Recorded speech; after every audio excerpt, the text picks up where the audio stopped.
Hello, in the final episode of this 20-episode arranging technique series planned for 2019, there are a few more examples of percussive writing for full big band. We'll study chord voicings in trumpet, trombone and saxophone section, and also see two examples with bitonal flavor for an intermediate size band.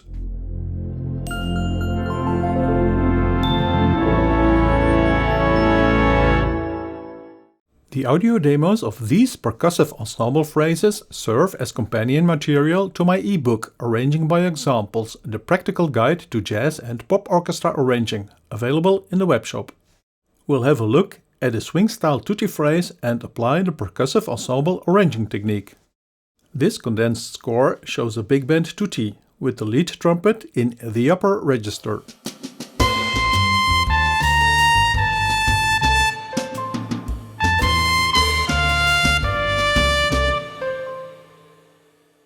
In a percussive tutti phrase, all players follow the rhythm in the lead part. The result is a set of block chords as highlighted here for brass. Usually in such a phrase we write the brass voicings before adding the saxophones. As an additional requirement, we this time aim for a maximum diatonic flavor in F major. That determines the selection of chord extensions. Looking at the individual sections, we start with trombones that play complete chords with the essential chordal functions 3 and 7. Bass trombone plays roots only for a strong tutti sound. Note the typical chromatically moving trombone middle parts. Trumpets are voiced in close position triads, with trumpet 4 doubling the high register lead part at the lower octave. Most of these triads are diatonic. There are some alterations on intermediate dominant chords. In the saxophones we also write complete chords, so these will sound as a full and independent section. Example voicings are marked in the score. Baritone saxophone is doubling chord roots with the bass trombone. Note the doubling of the lead trumpet at the lower octave by first alto. Listen to this percussive ensemble phrase, the individual sections, and monitor the interval quality between lead and outer parts.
The second example is a 4-measure percussive phrase in the key of E-flat major. The condensed score shows another upper register lead trumpet part.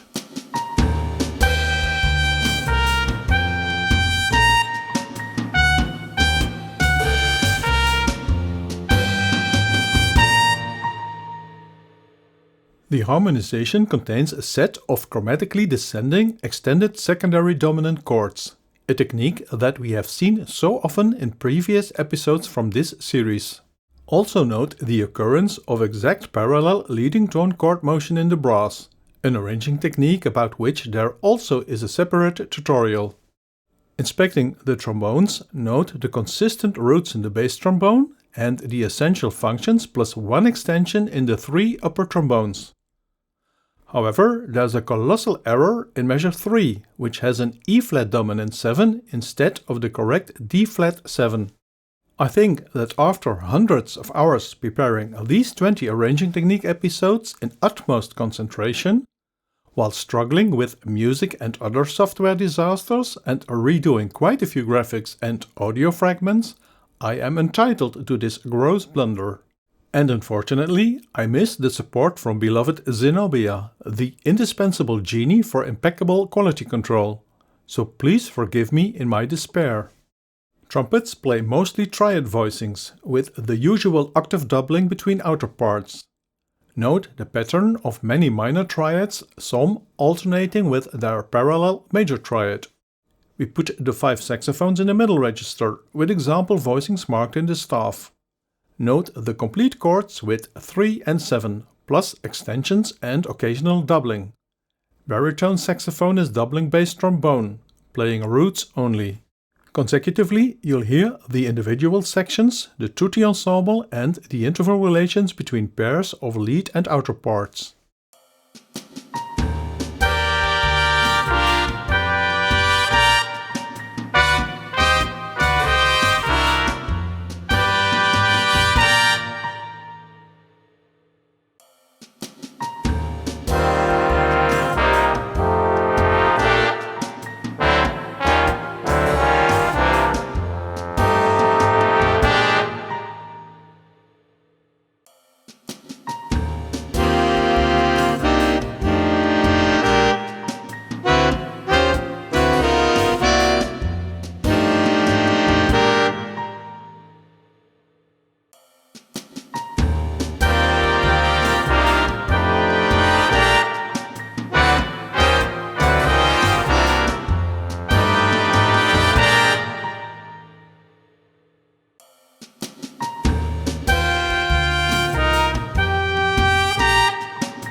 The next example is for an intermediate-sized big band with 4 saxophones and a 6-piece brass section.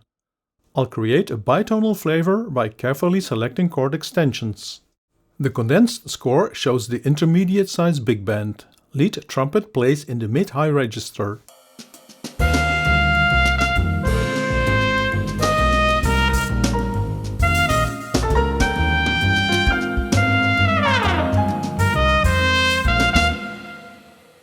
The key is E-flat major and there is harmonization with a couple of intermediate dominant chords, marked in yellow. In order to create a bitonal flavor, we'll pick those extended chordal functions for the trumpets that lie in the key of B-flat major. So we see A natural here instead of A flat. In the 3-piece trombone section we now skip the chord root and assign 3, 7 plus 1 chord extension as shown in the example voicings. Use lead trombone to double lead trumpet at the lower octave when it is in upper register. Trumpets play many close position triads in mid-high register with carefully selected extensions in order to create the bitonal mood. This is confirmed by the chords shown above the staff. These all are on diatonic scale degrees in B-flat major. In the 4-part saxophone setting in middle register, roots are also omitted. I apply the focus on voicing in 4ths and 5ths, where possible. The audio fragments present the brass section first, then saxophones, and followed last by ensemble and the important part combinations.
We return to the same example, but I'll demonstrate a different bitonal flavor. The score shows the same basic harmony and rhythmic phrase in the lead trumpet part.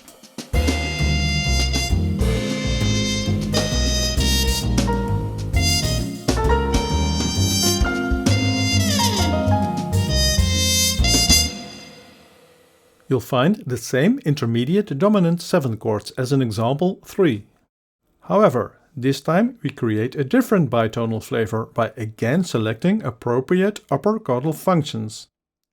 Whereas in the previous example we removed one flat from E flat major, this time we add another flat in order to generate upper structures in A flat major. This yields only minor modifications in the trombone section. There are a few new chord extensions, such as the more frequent appearance of the pitch D flat. We observe more modifications in the trumpets that now must confirm the bitonal character in A flat. There are more non-third chord structures, but the chord labels above the staff confirm the establishment of this key. Then we write the 4 saxophone parts, where I maintained the favorization of chord voicings and fourths. Note the cluster voicing in measure 3.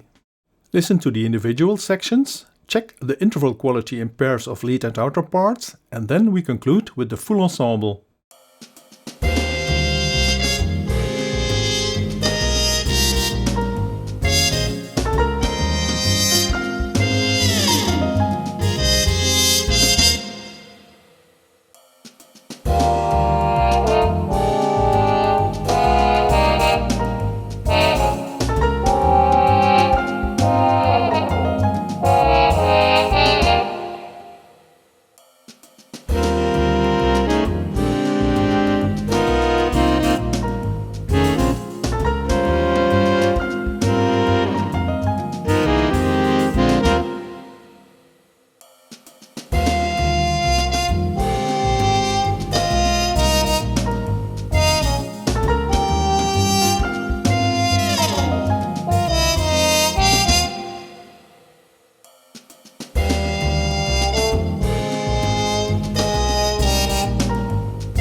As was the case for all earlier examples in this series, there is a detailed discussion in the relevant chapters in my arranging book.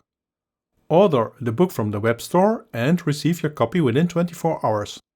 Follow the link in the description below. This concludes the 20-episode video tutorial series on arranging techniques that I had planned for the year 2019. If you found these episodes useful, please hit the like button. Help growing an audience and subscribe to my YouTube channel. These tutorials are free, but I do welcome and appreciate a donation in support of my knowledge sharing efforts. There's a link to the PayPal donate button below. Visit my website for more documents in the library and for more ebooks in the webshop.